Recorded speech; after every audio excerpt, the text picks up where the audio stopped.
এই যে আজকে সাধারণ ভাইরে পাইছি, একটা প্রশ্ন করবো, দেখা যাক সাধারণ ভাই কি উত্তর দেয়। আচ্ছা সাধারণ ভাই, এই যে বাংলাদেশের মানুষে সৌদি আরবের বাদশারা জুতা দিয়ে বাইরেছে, কাজটা ঠিক করছে? মোটেও ঠিক করছে না।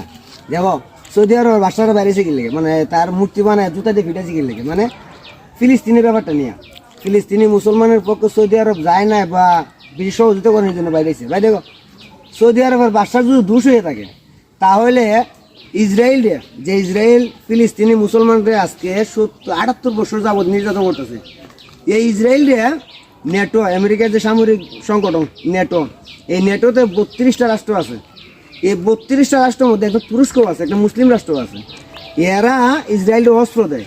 তো নেটোর গালে জুতা নামাইরা মুসলিম রাষ্ট্রের একজন বাদশাহ সালমানের গালে জুতা মারে, এটা কি ঠিক? এটা ঠিক না।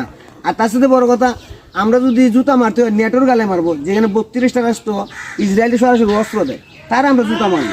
একজন মুসলমান দেশের রাজা, তার গালে জুতা মারবো। আপনারা চিন্তা করতে হবে যে সৌদি আরবে প্রায় 33 লক্ষ বাঙালি আছে। এখন এই বিষয়টা নিয়ে যদি সৌদি আরবের বাদশাহ এই 33 লক্ষ বাঙালির পাসপোর্ট বা ভিসা বাতিল করে দেয়, এই যারা জুতাই দেয় বাইরে যারা কিছু করতে পারবো? কিচ্ছু করা থাকবো না। আমাদের চিন্তা করতে হবে আগে ওই কথা যেন, আগে ফ্যাট নীতি পরে না রাজনীতি।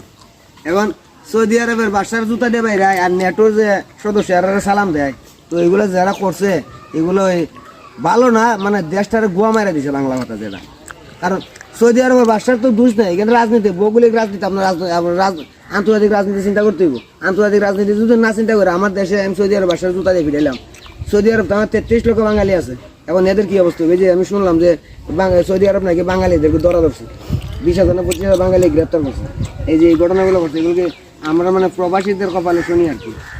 পালা কাজ করছে এগুলো ধর্মের নামে ব্যবসা। আচ্ছা সাধারণ ভাই যা বলছে ভালোই বলছে। আপনার কাছে কেমন লাগছে কমেন্টে বলে যাবেন।